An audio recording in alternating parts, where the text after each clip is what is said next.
Do it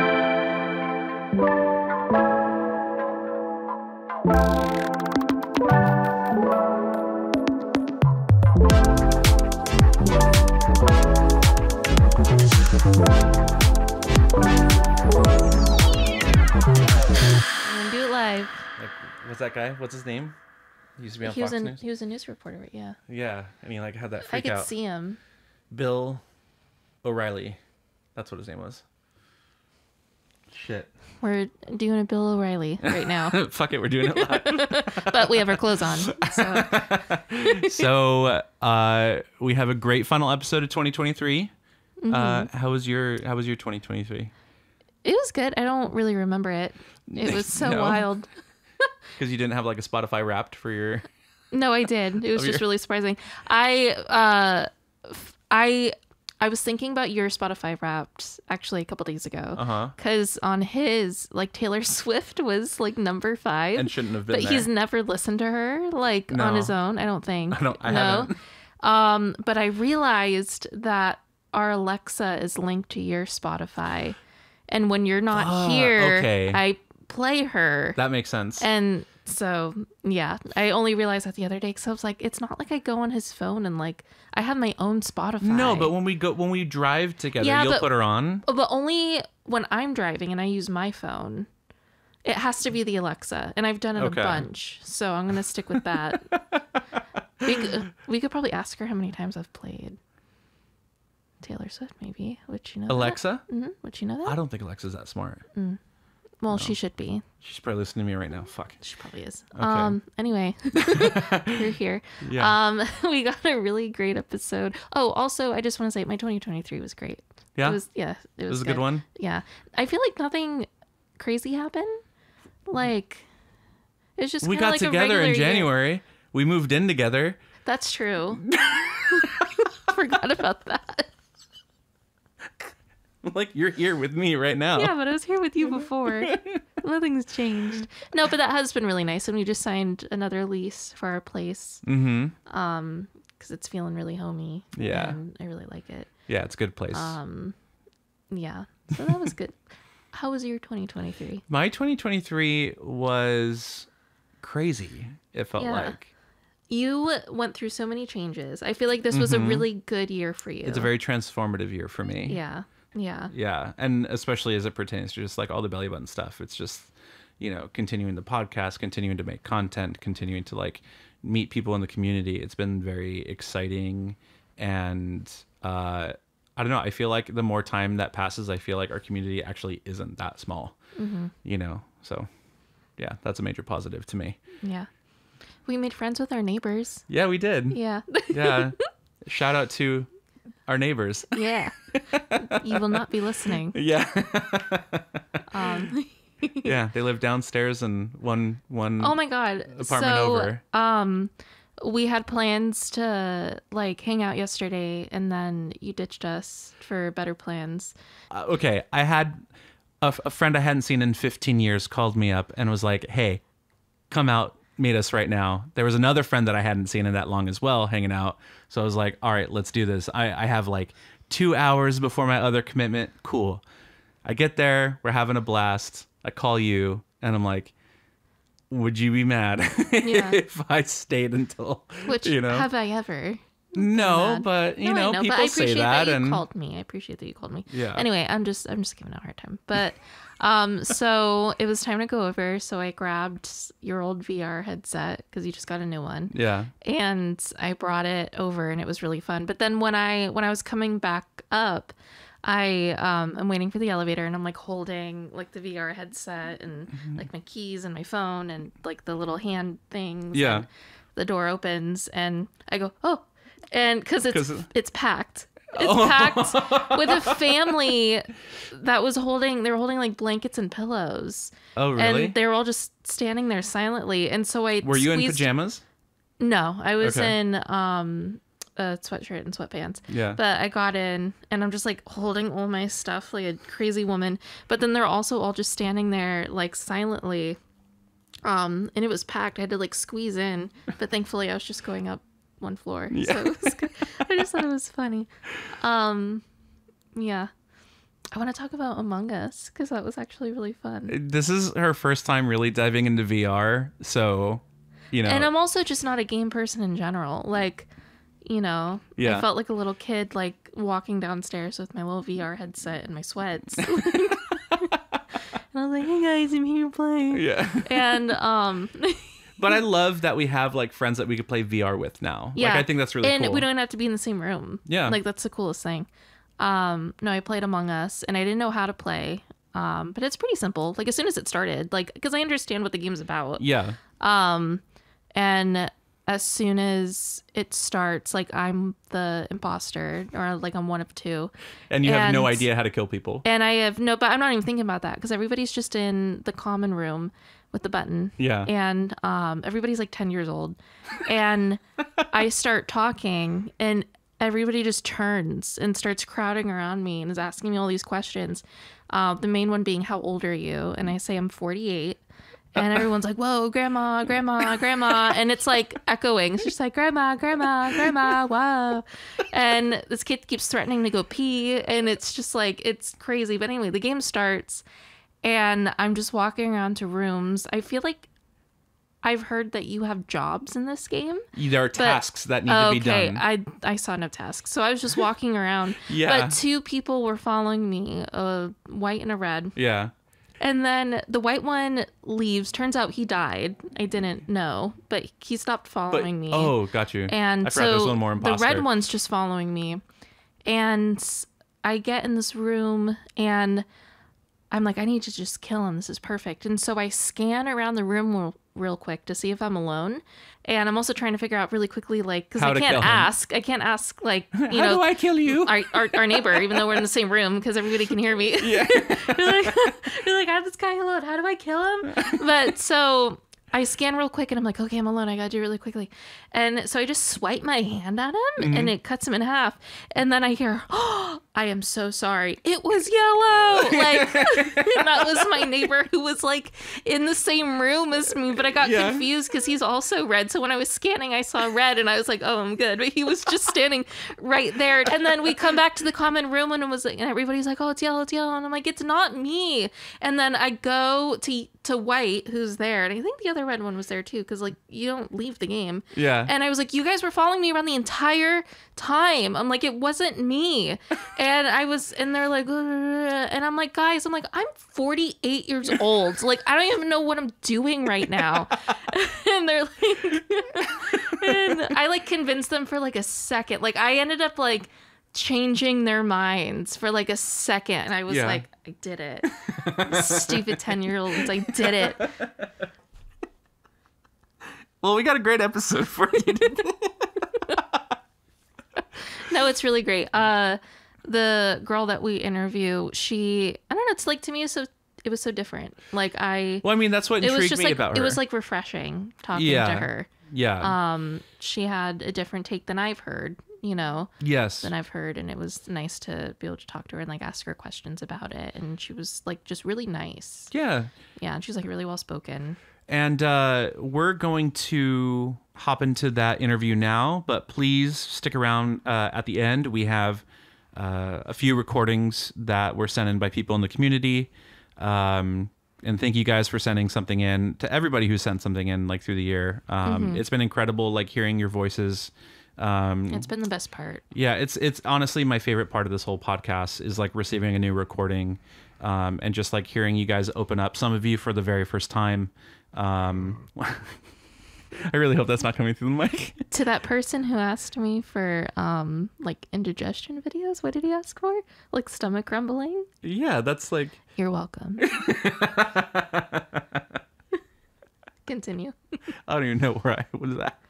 No, just thank you to like people for being so vulnerable as to like send in a voice recording or a voicemail. You know, it's not easy to do, but I think it's so cool. And I feel like it's changed a lot of things, like not only like within us, but like within the community as well. Yeah, absolutely. So yeah, we're going to hop into it and please enjoy. Thank you.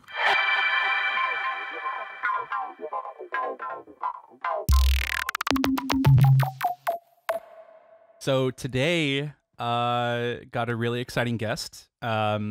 This is someone who I was speaking to through Instagram, and their outlook on the belly button fetish was really intriguing to me. So I thought it would offer us some pretty interesting conversation. So if you would please introduce yourself, tell us a little bit about you.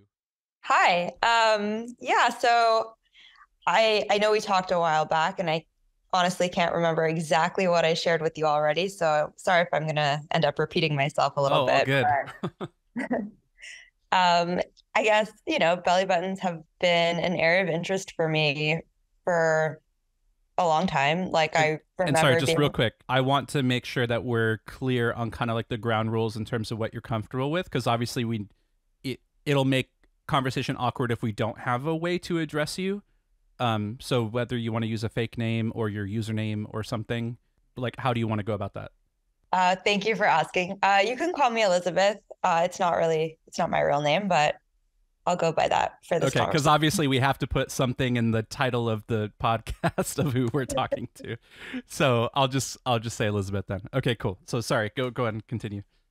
No, that's I appreciate that question. I mean, yeah, it's been something that I've been interested in. I remember when I was a little kid, right? Like just touching my belly button, and it felt like comforting, right? And it was also an area of curiosity. Like I was just interested in like that part of the body. I guess as I've gotten older, I don't necessarily think of it as a fetish per se, as much as like an obsession of mine. Yeah. So while it does feel a certain way, like if I touch myself there, if somebody touches me there, it can be more in that kind of like intimate, feeling. Mm-hmm. But on the other hand, like, I mean, you said we met, on Instagram, right? When I'm looking, let's say, at other people's posts, it's not like I'm not looking at it like the same way as, porn or something like that. It's really like I just watch it out of, I don't know if I'm articulating this well, but it's just like I'm so fascinated to see to see people's belly buttons, and specifically like the inside of them, and like explore all of that. So yeah. So I believe the term you used when we were first talking on Instagram was this sort of feels like an OCD thing to you. That is accurate. And I do have just, like a smattering of OCD, according to, one professional I spoke to. And it does translate like that a lot for me. Like I have kind of like a symmetry type of OCD, I think, based on like my own research. And so like what that looks like is it kind of manifests in many ways. Like I want things to be, I'll say it specifically with the belly button stuff. I think something that really pulls me in is just like the fact that it's like right at the center of the person, right? Yeah. Mm-hmm. And it's like if you touch the center or see the center of the center thing, it just feels very perfect in a way. Like it very much satisfies like that OCD itch. Yeah. So yeah. That's really cool. Have you ever seen like a symmetrical belly button? Like one that was like perfectly symmetrical that you can remember?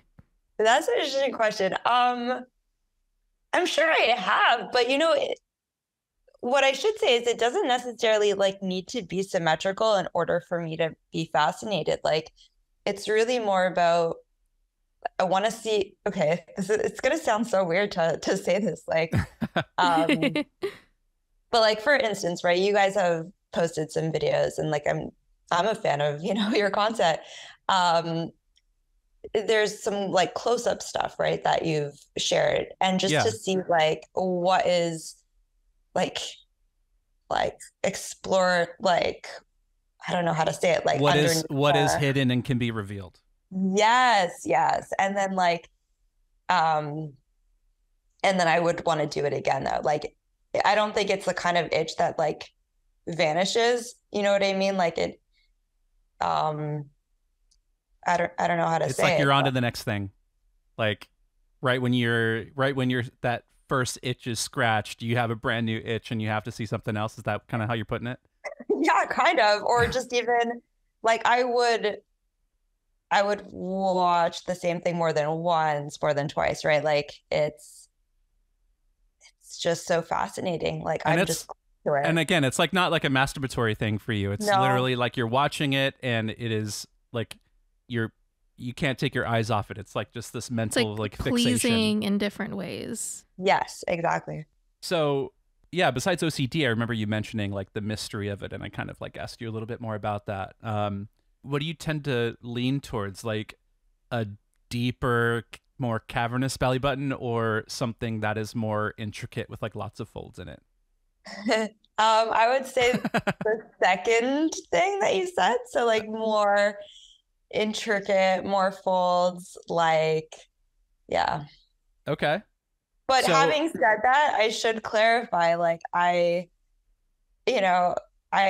think all belly buttons are super cool. Like I'm not going to be like, nah, not, like that one is, doesn't have enough folds. I'd probably still be like, yay, that's great. So how does it play into, let's say, how you handle belly buttons in your real life? Like, let's say you're at the beach or at a place where a lot of people are, showing off their stomachs. Like, how do you navigate that environment? That's interesting.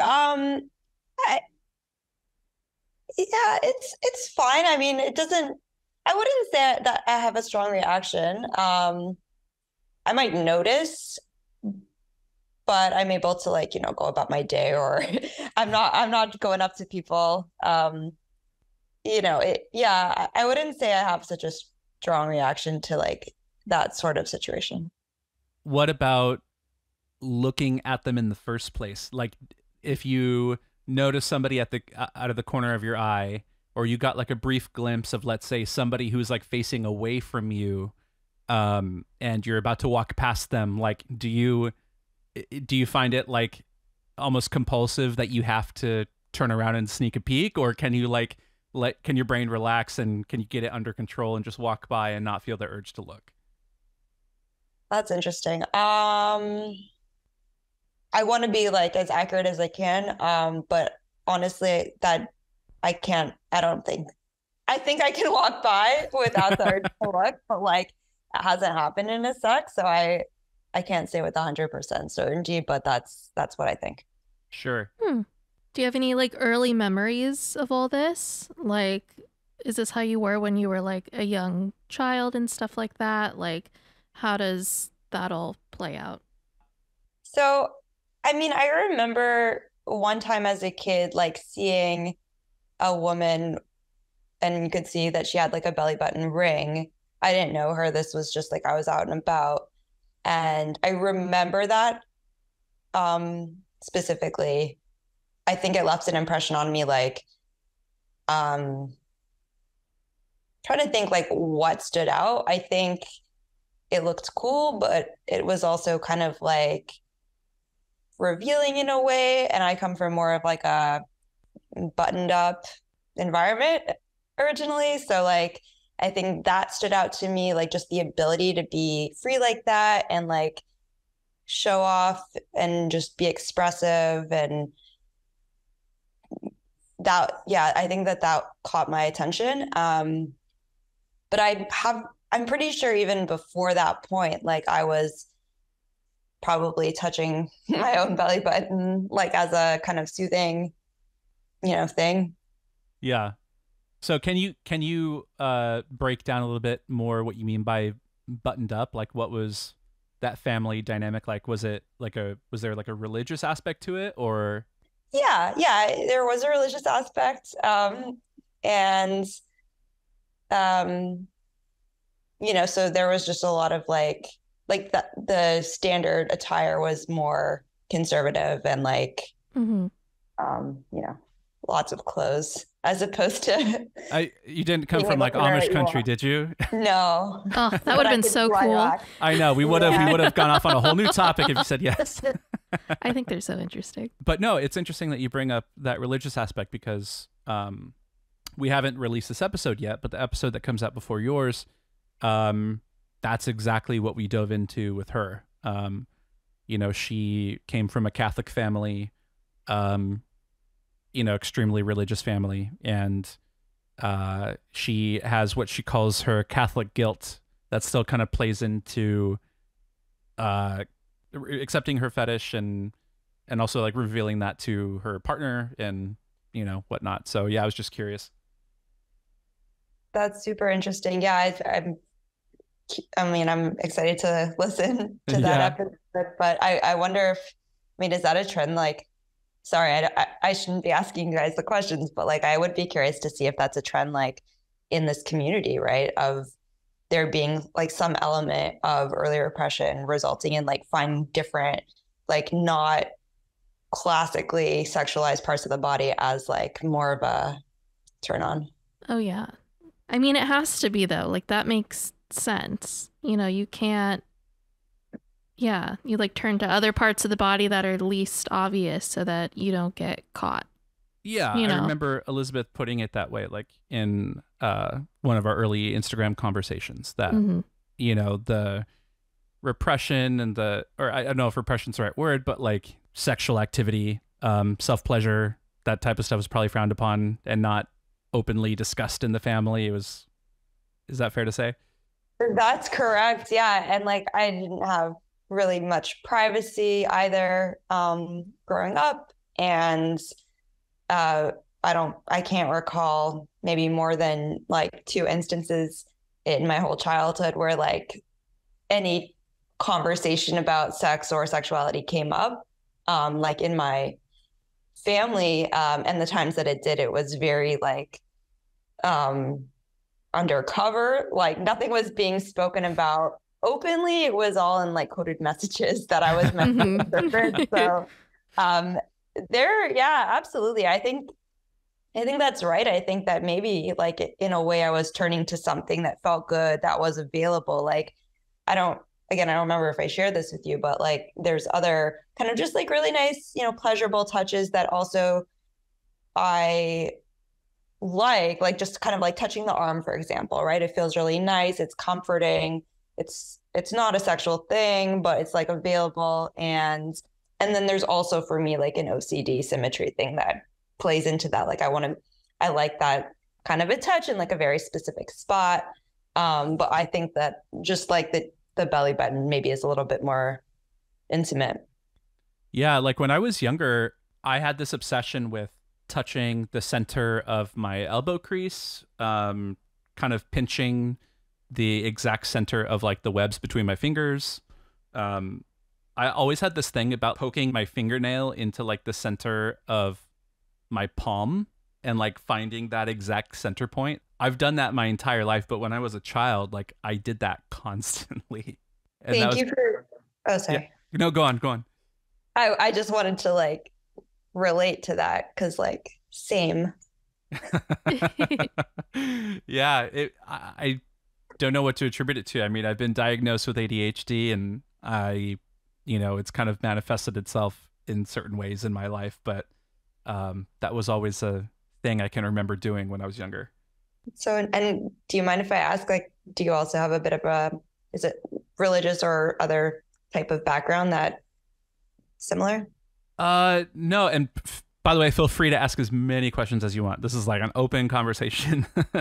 But no, I didn't come from a strongly religious background. I mean, my grandparents are very religious, on both sides. And I went to church a handful of times. I think I went to church more for weddings and funerals than I did for actual church service. And so I didn't really feel repressed in that way. Cool. Yeah, so you say this isn't sexual at all, or that this is more of an obsession. Does this have a place in the bedroom for you at all? Yes. I mean, I talked to my boyfriend about it. So he's like pretty familiar with, that this is like something I think about if he like touches me there. I mean, like I find it to be a bit of a turn on if like he's touching me there. Yeah. And then I think he has the coolest belly button and will obsessively touch it and play with it. And he is super generous and yeah, lets me do that. How early into your guys' relationship did you tell him all of this? Pretty early. And part of the reason is like, I mean, you were asking me before, like if I see somebody, on the beach, am I gonna feel compelled kind of like to look? No, but if I'm like lying in bed with him and like my hand is near that part of his stomach, I feel something, like I do feel like a compulsion to touch it. And so I think it was important that we talked about it at some point. That's awesome. Can you give us some like early memories of that type of instance before you revealed that you had this obsession? Probably what I did was just like try to be super chill about it. And even though that's not how I feel internally. Yeah. Like, so yeah, any specific memory like regarding that? Like maybe the first time you touched his belly button, like do you remember that? I don't know if I remember like the first time specifically, but I just I was like, I wanted to do it. I wanted to explore it. I don't know. I was just like down for that. I don't have the words to kind of get into it more, but I'm grateful for sure. Yeah. So go into as much detail as you can with this next question. Tell me about the moment you told him, the moment you decided to tell him, and how did that conversation play out? Wow. I don't know. He's just an open-minded person, and I think that he tends to be, really himself. Like he's just like kind of unapologetically himself through life. And I really respect that. And so it kind of maybe gave me a little bit of the confidence to be open and be myself as well. And like, because I guess I trusted that it would be okay. And like, I could share this and what I had to say would be like, just like accepted and supported. And that's exactly what happened. So, it worked out okay. What did you explain to him first? Did you explain to him like the OCD factor behind it or like the sexual nature of it first? Like which one came first? I probably said it all together. And what I did actually like earlier on when we met, because I also wanted to share with him that like I have this Instagram, or like, that this is something that is part of what I get up to, because like I felt that would be relevant for him to know. And so I just like felt the need, when we decided that we would be, like a couple, when we moved from like the just initial dating phase, and we kind of stepped it up to like the next level, or however you want to say that. I just felt like I should share that. And wait, just so I'm clear, did you reveal that before or after? I revealed like that I'm on Instagram after. Sorry, I don't have a great sense of timeline. Like my memory isn't. No, you're good. Oh, I do apologize. I'm not trying to be evasive. I just really can't remember. Yeah.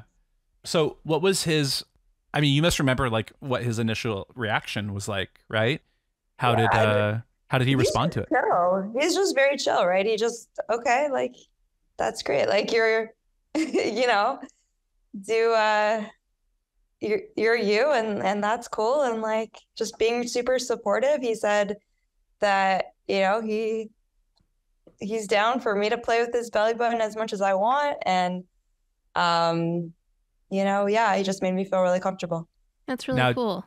Did you guys engage and play like right then and there, or was did that come like later that evening? Well, we were probably like, hanging out at home at that time. But I wouldn't say we have like a specific like play session or something, right? It's just more kind of in the moment, or and like if we're cuddling or something, right? Got you. This is totally a different topic, but I think it might be interesting to share on this. Just like to shift gears a little bit back to kind of what you were saying before about sometimes it's hard to kind of get through the day or something, right? And you kind of like you feel like you need this to scratch the itch, or sometimes what I've experienced is, and it's mostly I would say at night, like it's more when I'm more tired, that these kinds of like urges or instincts will come up for me the most. But sometimes like I'll look at, pictures or something or videos online of belly buttons. And if that doesn't feel like sufficiently satisfying, I'm searching for like other types of belly button content, right? Like I want to find like articles or posts that people like. It's not only about pictures, like I'm just kind of dying to engage in the subject holistically. I don't know, like, you know what I mean? So I'm just like any content that I could find, I really want to access that. I don't know if do you guys do that too? For me, I think it always starts with video content, and it's not something that's constantly getting new media, especially on the sites that host them. Like the various porn sites that are out there, they don't always get a massive new influx of videos, and the ones that might come in might be really old content that you've seen a million times. So I do that as well, where I like try to look up other forms of the content, but I think I start with videos and then I start to move over into like story territory. Like I'll look up posts on Reddit that don't necessarily have a video or a photo, or any old story content that might exist on some of these other websites that are more story based. I like it when it's like nonfiction, like a true story, something belly button related that happened to the person, like, earlier in their life, or just like a notable belly button experience that they had. But yeah, if I don't get that itch scratched, it's a funky day.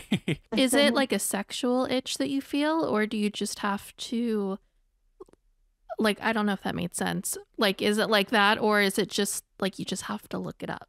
Like you just want to. It's both. Have your eyes on it. It's both. Like it is because I mean, obviously, for me, the fetish is very sexual. It's a big turn on for me. So, I do feel like maybe sexually frustrated, like those days where I don't find what I'm looking for. I feel like a majority of the content that's out right now does not do it for me. I feel a little used to it, numb to it, and I like seeing things that I've never seen before. But again, that's like a rarity to come across content like that. But yeah, no, it is more of like a sexually frustrating day if I'm not like satiated in that way. I don't feel that way about anything, really. No? Like, I feel like I'm pretty, I don't know, I've never felt, I don't know. No, actually, that's not true. I take that back. I don't know why I said that. Never mind. Well, what is it? What? What is it? So you have felt that way. So what about? Like sometimes I just want to like look up. It's mostly like when I feel this way, I'll go to Reddit because it feels like more natural, like small doses of what I'm looking for, and like more of like in a natural way, I guess, because it's just like regular people posting them. But sometimes I just want to like look up stuff, like, but I'm not even like looking to like get off or anything. I just want to see it, like. I'll gotcha. So you're not talking about like crocheting stuff. You're talking about like. Yeah. Just kidding. No, actually, I am. No, so I totally get that. So, Elizabeth, like, I guess kind of dive into that a little more. I mean, you kind of share that same experience with me where, you know, when you can't scratch that itch, it kind of affects your day? I would say, well, just like in the sense of I might spend too much time online, just like looking at content, including, like I said, articles and things like that, when I'm like feeling that itch, like at night. Like when you're binging it, like how much time are you putting into it? Like, honestly.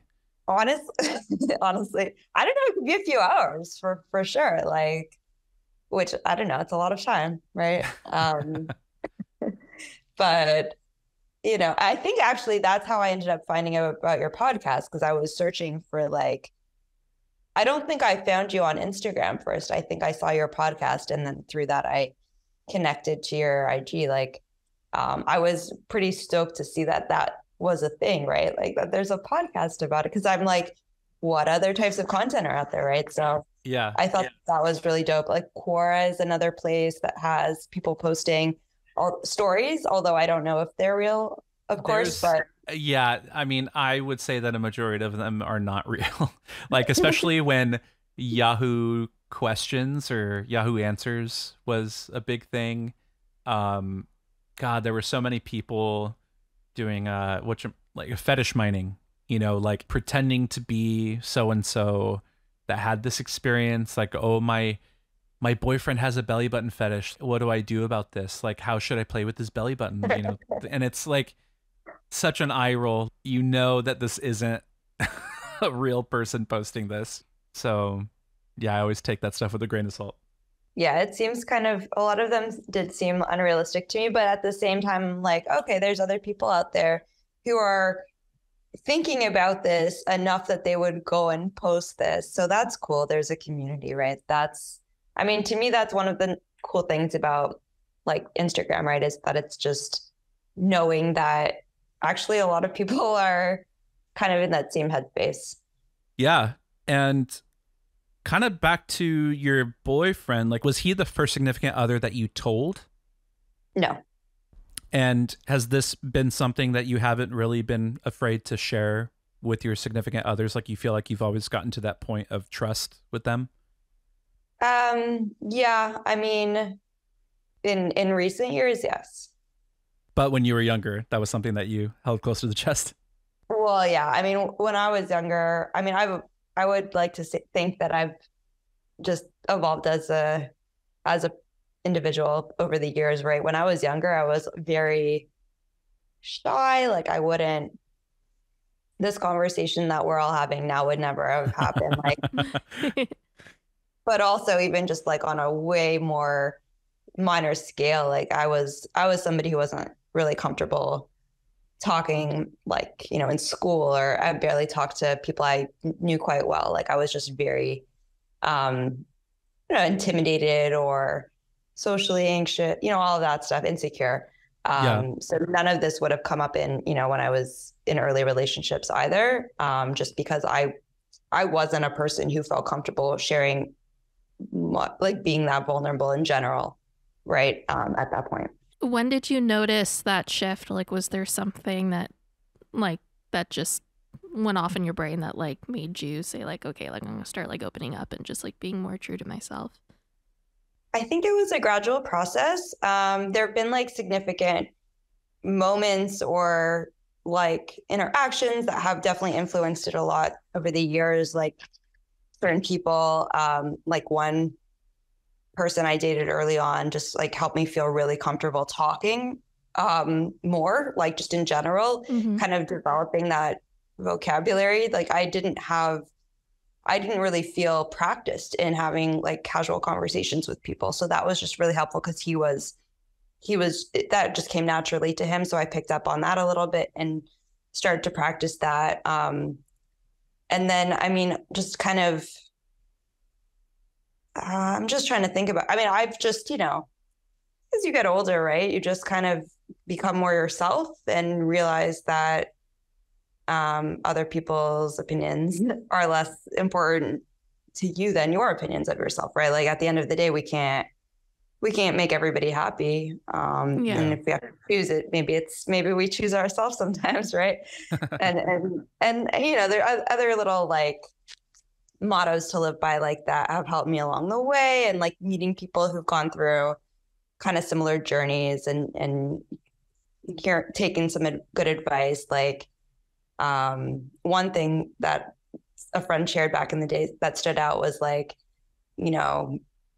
be yourself, right? Because everybody else is already taken, in the sense of like, there's only one you. Like that's cool. Your role to be you. So I like that.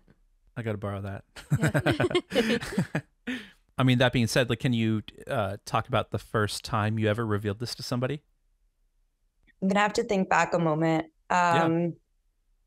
I think probably the first time that I talked about it directly, in a way, like somewhat directly, would have been a relationship that I had.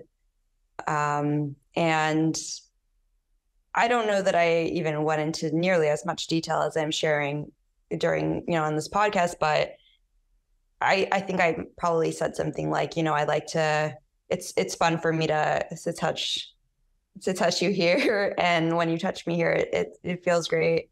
And then he was, okay, whatever. And then I would do that sometimes, and he would be all right with it and occasionally touch me. Like, I don't think he knew the depth of it necessarily, or like definitely, but that's kind of how it went, is kind of like I brought it up in terms of the behavior more than the psychology of it. Got it. Have you ever told anybody and gotten kind of like a negative reaction towards it? I don't think so. And that's pretty validating, right? But I really don't think so. I think the people that I have told are people that I've trusted to, make me feel safe, in their reactions. And so I did tell them. I don't think I've ever put myself out there in a place where I was like telling somebody who I wasn't feeling pretty confident that they would react well. If it was a situation like that, I probably just wouldn't say anything. Gotcha. Do you feel like a majority of the time you have you felt like they haven't fully understood the scope of this obsession of yours? Yeah, I do feel like that. Probably because I don't fully like say all of that. I'm not necessarily. I'm only probably saying it if. The thing is, actually, what I will say is that over time and with practice, I've just become like, again, more comfortable saying it. Like, actually, like my boyfriend now, I told him fairly soon into us dating, and it didn't feel like as big of a deal because I know like who I am a little bit more. And so it's almost like, if it's not going to be accepted, it's probably better if I know that. Right. Like, sure. Yeah. Now, what's the one thing that you are hesitant to reveal? What's the one thing you kind of like hold back on? So like for me, it was any to outie play, so do you have something like that? Like, probably the thing I like the most is, I think I was saying before, right? Like, just kind of trying to find like, what is that absolute like midpoint of the belly button, and like, is that the thing that you would be afraid to reveal? No, I've revealed that. I don't know if there's anything at this, and probably the length of time how much time I spend on it, right? Like, that's probably the biggest thing that I might be like fudging the numbers on a little bit. Is this like a daily thing for you? Not necessarily. I mean, it just depends what I'm up to. If I'm busy, if I'm out, it's not going to be. But if I'm on days where I'm like by myself, staying up late, that, it would happen. So I would say, probably a couple times a week at least. Sure. Not necessarily for many hours, but like at all, at least. Let's say you had a week off of work and you had all the time to yourself. You had no plans. Do you feel like that's when it becomes like a daily thing, or do you still think it would be pretty spaced out? It'll just depend what my brain latches onto that week. If I'm binging a show or something, I might be focused on that. I feel like I have a very kind of like sticky brain. So it's almost like whatever I'm in, it's just hard for me to transition from one thing to another. So whatever thing I'm focused on at that point, I'm glued to it. And somehow I'm going to peel myself away and move on to something else eventually. And then I'll be glued to that. So yes, if I'm like on, on Instagram or something, or that might lead me down some sort of rabbit hole spiral situation. But yeah, it wouldn't be like all day, every day for a week. So you post content on Instagram. Why do you post content on Instagram? Like, how do you feel when you post? I think it started when I was feeling kind of maybe a little sexually frustrated, to be honest. And I was feeling like I wanted to connect with myself in that way and like feel some love from, externally, like feel that appreciation. And so that was probably when I started. I guess the other parts of like why I post is like value that I find in it is just also like, how you were kind of mentioning earlier, there isn't necessarily a lot of new content, right? Mm-hmm. In this space. And so I agree kind of, or like, I appreciate when there is, and I want to contribute maybe a little bit to a community that like I'm taking from in the sense of consuming content. So I'm like, maybe I can put some out there too. And like, it's fun for me. I enjoy doing it. I'm going to be, probably playing around with my stomach anyway. So, I'll record it sometimes or take a picture and share that. So it's definitely like I guess I kind of think about it as like, I'm giving something, I'm getting something. That's how I look at it, honestly. Like, I think that's why I started posting content and creating content. Maybe not originally with my ex, but nowadays I definitely have this idea that maybe it's time that I give back to this community that I've been lurking in for so long. Yeah, that's really cool.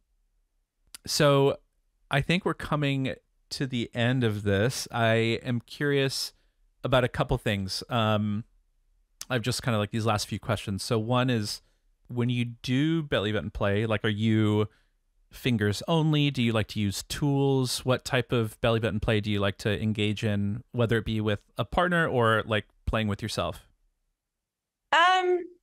Fingers for sure, but I'll also use tools. And again, this applies to both like for myself or a partner. When I say tools, I just mean like whatever I have around the house, like objects that make sense to extra chopsticks. Or, What like household objects do you like to use?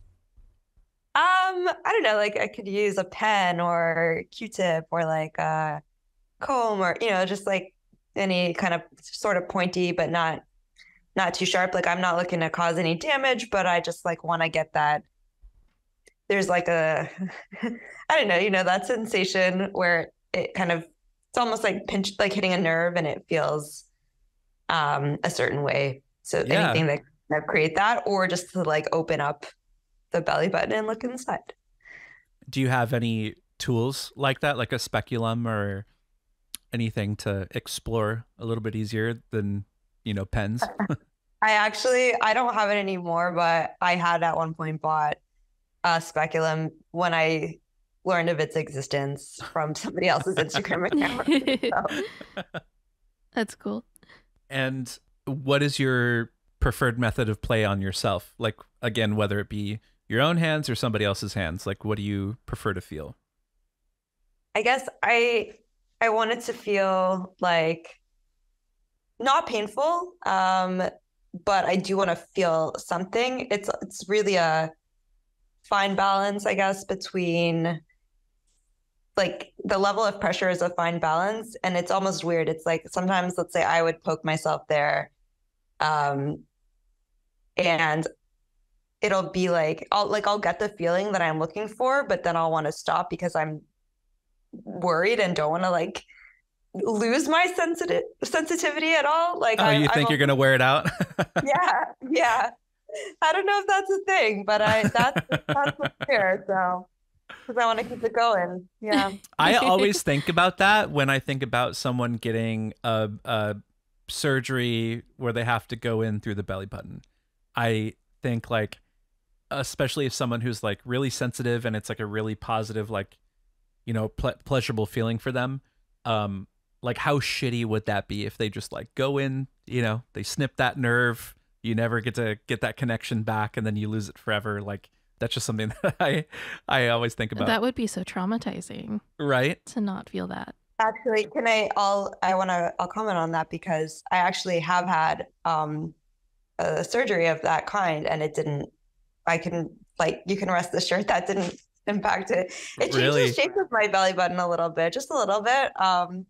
I think over time it went back mostly to how it was, but yeah. So did they cut it like right down the middle, or did they like go underneath? It's underneath. Got you.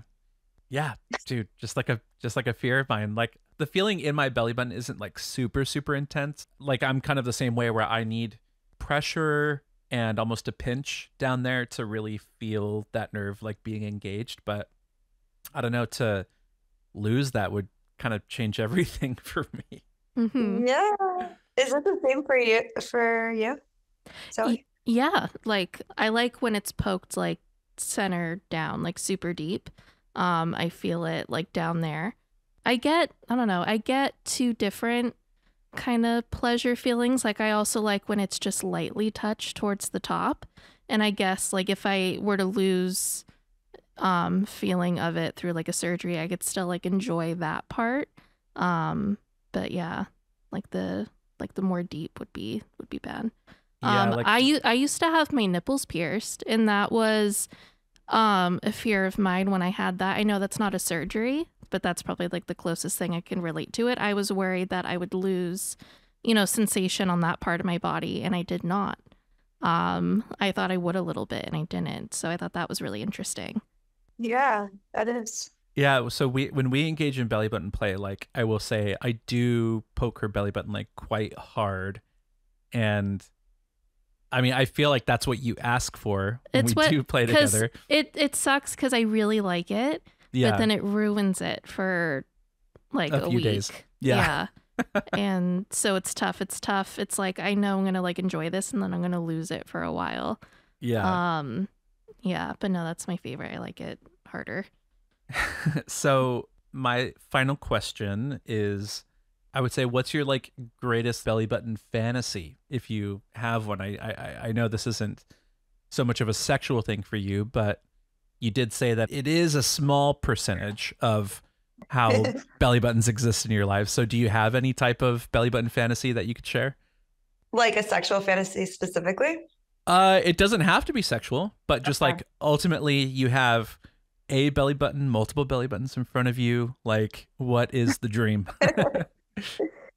I mean, I just, being able to, I guess, explore somebody's belly button, like, to as much as I want. Like, that sounds really fun. And I, like, obviously in this scenario, they're, like, super into it and, like, they're happy with that situation. Like, that's fun for them, fun for me.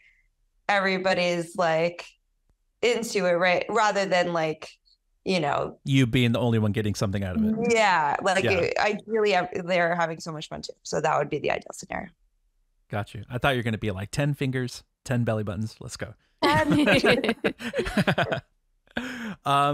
But no, I mean, that's pretty much it. But like thank you so much for taking your time to talk to us. I thought it was so interesting getting like a different take on all a of different this. perspective so on all cool. this. It's so great. I hope that somebody else is listening and like feels the same way, Yeah, and really connects to this. Yeah, that's so cool.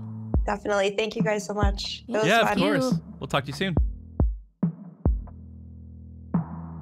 So, quick disclaimer. Elizabeth wanted to mention that since the recording of this interview, she is no longer with her boyfriend.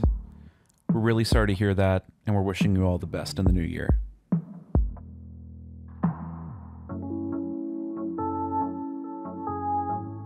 Well, hello, my my name is Kitty. Most people know me as Speculum on Instagram and Christy Mocha on DeviantArt. I have been a navel fetishist ever since I've gained sentience.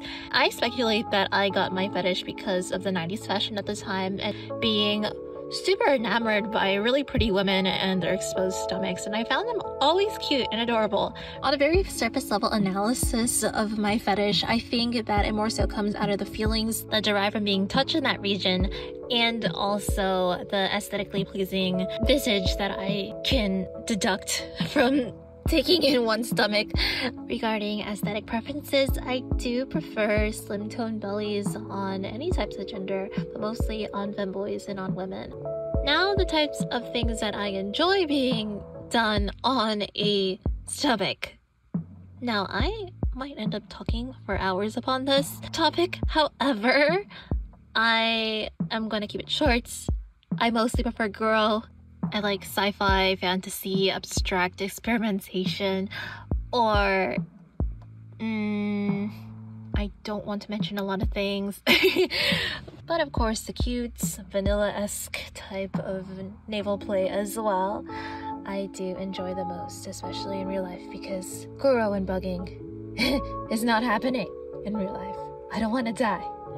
Being in this community for over a decade, I have encountered numerous of experiences that I would love to tell, and it is very difficult for me to pick which experience that I enjoy the most. Most of my experiences, in reality, are surprisingly me convincing people to get into my fetish.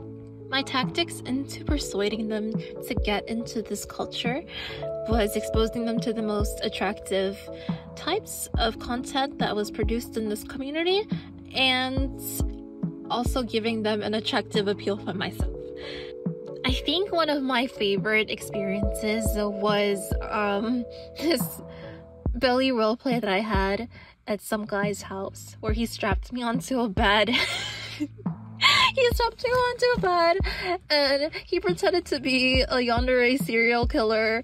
I know, we're kind of crazy.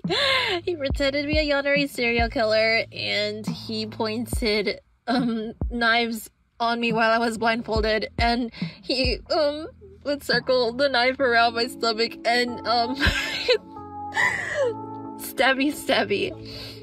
You know what? It's great to be open about this types of stuff, because that way we will get more people into this community and more people to open up about their fetish. Hi. Wow. This is exciting. I never shared my my naval fantasies through a audio recording to someone who's going to put on a podcast. This is, yeah. All right, let's start. So, for this particular fantasy, I'm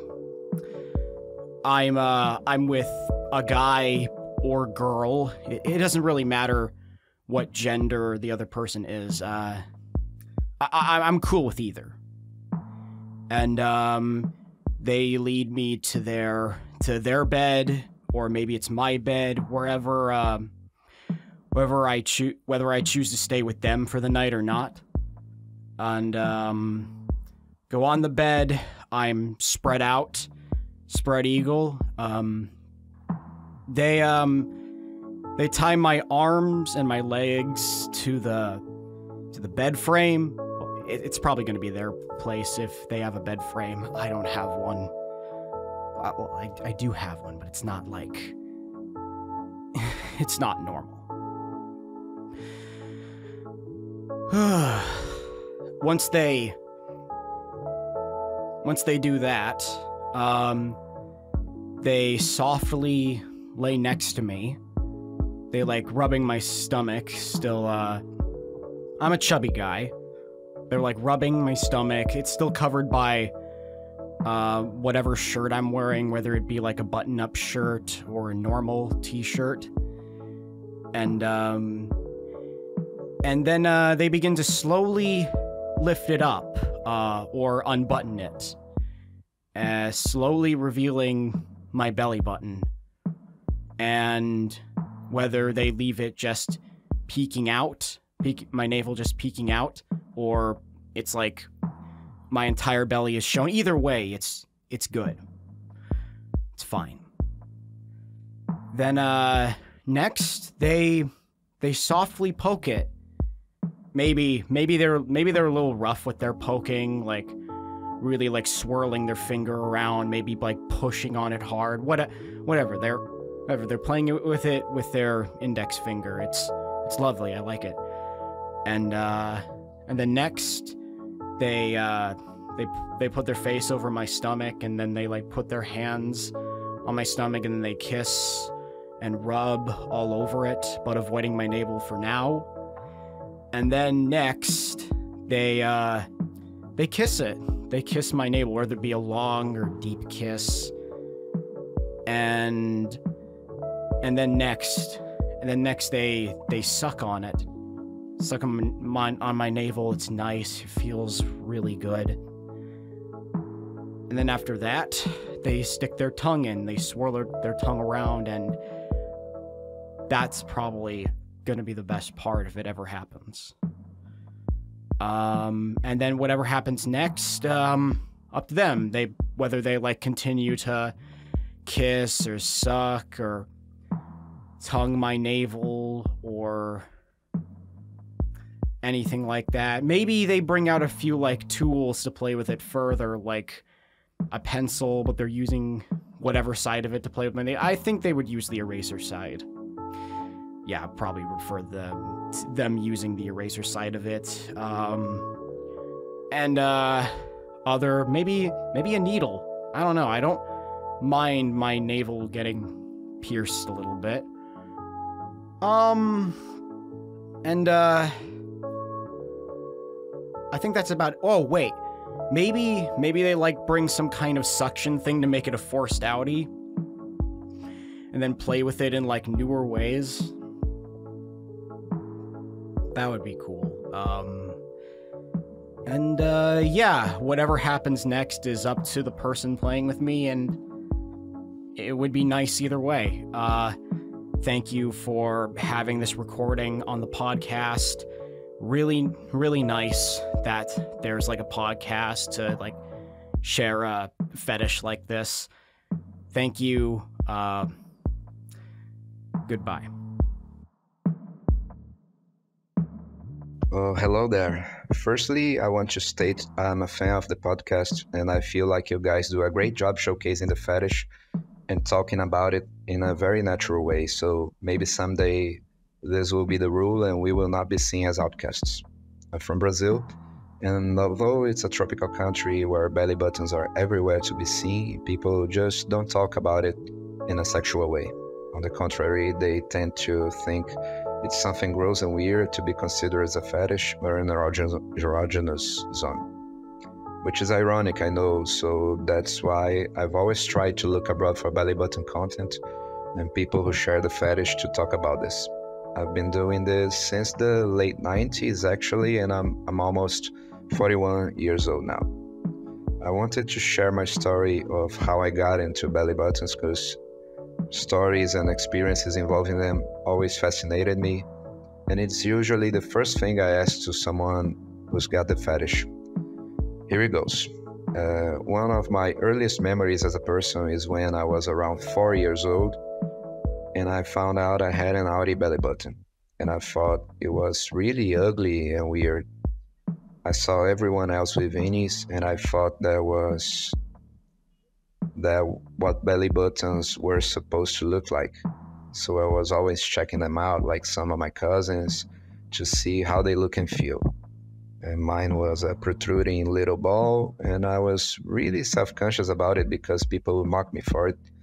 And I also felt funny when someone touched it, but couldn't understand exactly why yet. I remember when I went to the pediatrician, sorry. I used to feel really ashamed of showing my outie off, and she sometimes tickled my tummy to see how I would react, but secretly I guess I rooted for her to touch my belly button or say something about it. because deep in my head, I still thought it looked wrong or problematic, if you know what I mean. Sometimes I'd bring up the subject to my cousins or friends, but I would not push it too much, fearing that I could get busted. A few years have passed, and my interest in belly buttons was kind of fading away until one day when I guess I was around 10, and there was this auntie who lived with us. She was at the couch with her shirt lifted up. I asked her what she was doing, and she said, "I'm cleaning my belly button. Want me to check yours?" And I said, "Sure." I never wore a shirt when I was home, so I lay next to her, and she starts messing with my outie. She had a very convoluted innie, by the way, and doing some kind of finger trick, she flipped my outie completely inside out. That was my first surprise. I never knew I was able to do that. And second, I found out there were lots of hidden folds and crevices underneath the little ball that I had never cleaned up before. It was like full of gunk. She seemed so experienced doing it, and it started feeling really good to me, although I was a bit ashamed for not taking good care of my belly button. Eventually, things started to become a little hard down there, and she noticed it. She said in a funny but innocent way, "Oh, you seem to enjoy this, don't you?" And I giggled, but I let her have her way, and also felt kind of embarrassed. Not long after that, I asked her to stop and ran to my room to figure out what was going on. So that's how my interest for belly buttons came back stronger than ever, and I knew it was something sexual for me. I spent like more than an hour locked in my room, inspecting that little hidden creases, now that I knew how to flip out my outie myself. Felt heavenly. Belly button cleaning has become a personal kink because of this too. Not much after that, I also developed an interest for belly dancing. I just love it, in my opinion. It looks hypnotic the way they move. And there was also this theory I kind of created along the years that people with innies tend to be more confident and with higher self-esteem, while those with outies usually are more introvert and self-conscious. Maybe that's why belly dancers usually seem to have ridiculously deep belly buttons. You gotta be very self-aware to perform it nicely, but at least I can't remember the last time I've seen one with an outie. However, I'd love to see more women with outies belly dancing too. There's nothing wrong with it. Hey, it's just a silly theory, and it has to do with my own experiences only. About my belly button, when I reached around 14, it went a bit inside and it looked more like an in-betweenie. I've always been thin, and I don't know if it had to do with weight, and when I reached like 22, I gained a few pounds, not too much, and it went in to become my current shallow innie, which I think it's kind of lame actually. I've always dreamed about having a deep, narrow belly button, but it's a shame that never happened. Sometimes I miss my old outie. I guess I'd flaunt it much more if I still had it. At least it was more fun to play with. I enjoy both playing with girls' belly buttons and having mine played with. I think this is it for now. I'd love to hear your comments. Thanks for everyone who listened to the whole story. And let's share our experiences too. Bye. Hey guys, I hope you can hear me because I am currently driving home from school to go back home for winter break. And I figured now would be the best time to do this. But I contacted OutieByte on Instagram and was kind of asking about the podcast, and he suggested that, I just kind of tell about my experiences and kind of what this community means to me. And yeah, I just like to tell you guys a little bit about it. I think I relate to a lot of people when I say I don't really know when this fetish came about. I think I was young, on the younger side. I don't really know how it came about or why, but I think one day I was just like, I kind of think belly buttons are kind of hot. But obviously back then it wasn't anything sexual. I just kind of found them appealing, fun to look at, and what have you. But I've had this fetish for a long time, and I've had a bunch of different experiences. But the one that stuck out to me most actually happened probably about a week ago. I met this girl, and we began, talking a little bit, texting back and forth, and she came and hung out at my place a couple times. And then I thought she was really cool, and she was really fun to be around, easy to talk to. So I kind of let her know about my little fetish, and she thought it was cute. She didn't really have a problem with it. So fast forward to the next time that we hang out, we're just laying in my bed watching a movie, and I just kind of take the opportunity to lift up her shirt and kind of stick my finger in her belly button and poke around and get acquainted, if you will. She kind of had the same build as Zoe physically, which I liked about her. And at one point, as I was still like digging around in her belly button, I could kind of tell that she really liked it. And she had told me that she was trying to keep from moaning because she enjoyed it so much. So that encouraged me to take it a step further, and I went deeper and kind of, more pressure. And I think in total, I ended up making her climax a total of like 3 times. And that was with mainly fingering, but I did a lot of licking as well. But my favorite part was when I pushed down on her belly button, it popped out. And that actually just kind of took me by surprise. I was just kind of playing around, seeing what I could do with it, and it was a pleasant surprise. And she thought it felt really good when I did that. And of course, I I licked it a lot and sucked on it. And unfortunately, I didn't have anything to tie it with. So I had to hold it with my fingers. But yeah, that was a really good time. But yeah, I mean, I just kind of do, I guess, a lot of exploring on the internet, like, I mean, basically everybody else. I mean, I'm in different Reddit forums, and I actually just recently, as in like a couple days ago, picked up literature. I'm really familiar with the stories. I'm not new to those, but making them myself, I've actually started writing a couple stories.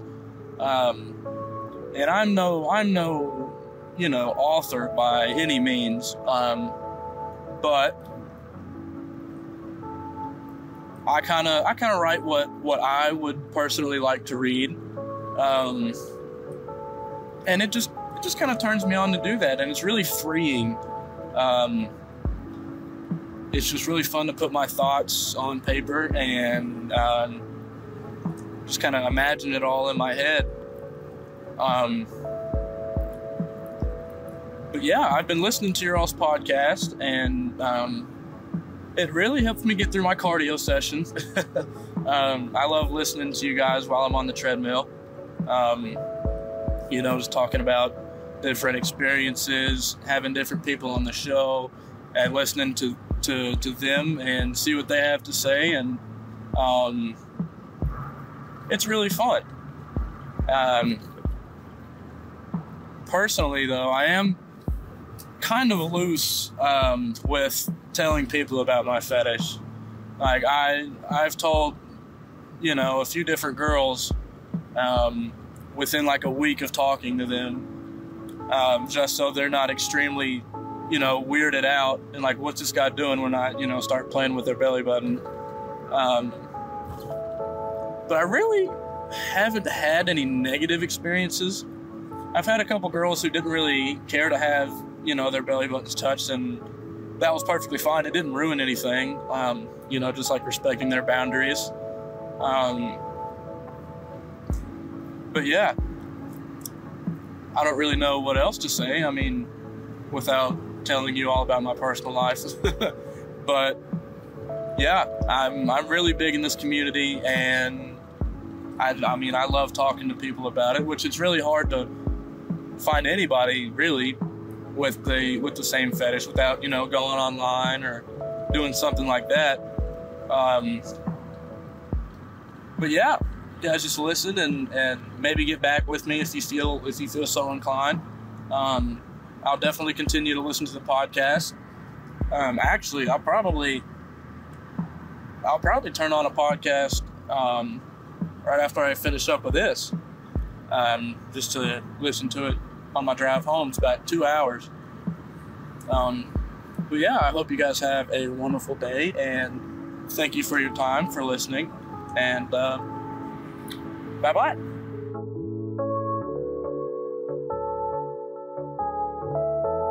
Hey guys, wanted to reach out and just say how big of a fan I am of your page. I just recently kind of fell upon it not too long ago, a couple months ago.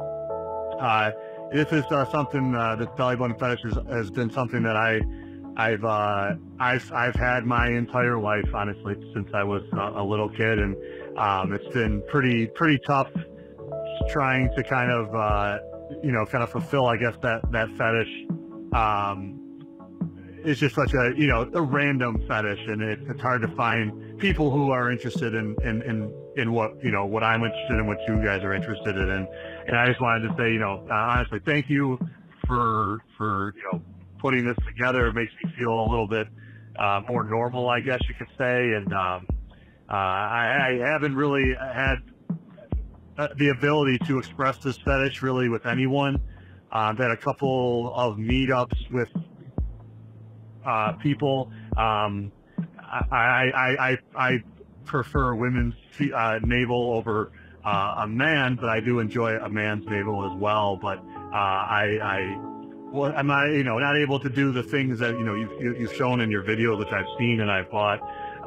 It's tough to find people that are around that are interested in it. So it's just refreshing to kind of see that your podcast and your information. But I'm a male. I'm from the New York State area, and I just want to say thank you. I did email you guys I think a couple months ago. It's under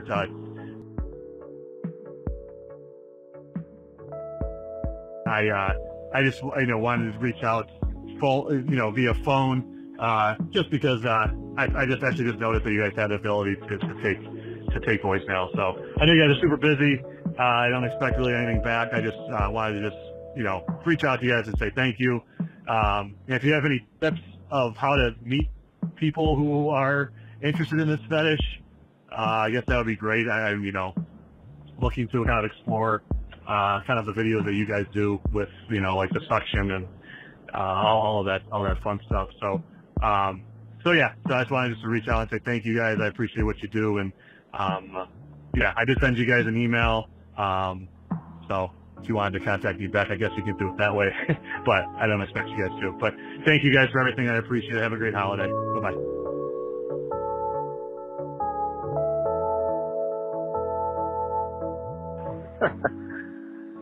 I just got to say, you guys are doing an amazing job. I'm a little behind the ball because I just finished episode 4. So I'm just now getting caught up, but you two just remind me a lot of my wife and I when we met. Of course, it's going to date me, but, you know, if we're talking back 2000, AOL. I was new to the city I lived in, and she was in the chat room with me, and I just sent her a message and said that I was looking for a belly button to admire.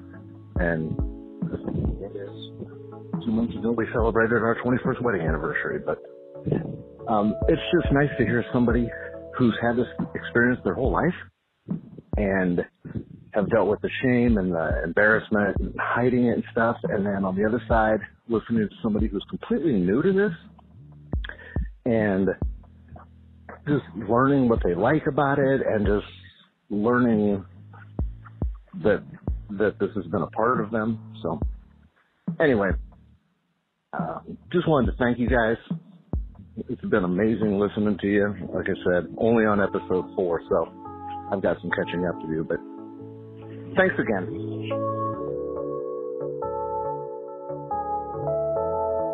Hey everyone, it's Lulu, and I've been part of the belly button fetish community for many years. I was actually born with this fetish, so I always found belly buttons fascinating. So they're like definitely my favorite body part, of course. Most of my friends actually know about my fetish because I'm like quite public about it. I'm not ashamed of it at all, so I pretty much tell everyone about it. So I'm kind of like the belly button friend. So when my friends see belly buttons, they think of me, and sometimes they'll actually send them to me, which is quite nice. But anyways, when I first got access to the internet, I would lurk around the old forums and stuff like Navalicious and Belly Inc. And I'd watch like the classic YouTube videos. And so like over time I noticed, you know, the community falling apart and becoming like ununified. And that always made me really sad. So for years I wanted to make a website or something where we can all kind of like come together and make friends that like share the fetish. But sadly that never came to be. However, this year I met a really good friend on Instagram, and he actually introduced me to some belly button fetish Discord servers, and I had a lot of fun with them. So eventually I figured, why not try to make my goal of unifying the belly button fetish community a reality? And so I made my great server called Tummies Are Us, which OutieByte has also become a part of. It's grown very well and is now essentially the best belly button fetish Discord server. It's been extremely active since day one, and me and my mod team have done a pretty good job of punishing creeps and like people that just like DM you for no reason, stuff like that. We keep the server as safe as a server can be on Discord. So yeah, if you want to join a consistent and friendly belly button fetish server, join Tummies Are Us. I've made a bunch of friends there, and I'm proud to have OutieByte's approval for this. And thank you to all my friends and people who have made Tummies Are Us what it is. Together, I believe we can make the belly button fetish community thrive once again. Anyways, thanks for having me, OutieByte. Have a good day, everyone.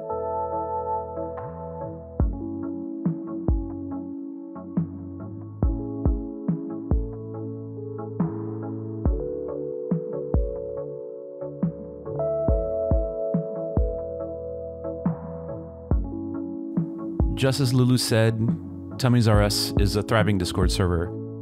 I joined about a week ago, and the most surprising thing I noticed was how active it was. It was a welcome change of pace to other websites and social media pages where you're sometimes waiting days for a sign of life. But so far, they've managed to build a decent-sized community for how short of a time it's been around. And it seems like every hour there's a new group conversation or voice chat to hop into. Download Discord, hop in, and say hi. And by the way, it's 18+. And just like that, 2023 is a wrap. It's been anything but ordinary. Huge thanks for joining us on this wild journey. Sharing it with all of you has been the best part. Lots of love to our ManyVid supporters and those rocking our unique silicone belly button replicas. Your support is what drives us to keep creating and exploring new ideas. And to our online family, sending love through comments and emails. You've put so many smiles on our faces and have honestly made this process so rewarding. And a special thank you to everyone who made a trip to film with us. Your eagerness to collaborate and experiment with new ideas with us has been incredible, and we can't thank you enough for being part of this journey. And to everyone who lent their voices to our podcasts, some for the very first time, your willingness to be vulnerable, to share your innermost thoughts with us and everyone listening has done more than just enrich our podcast. It's turned our community into a family, one that's connected by our shared experiences.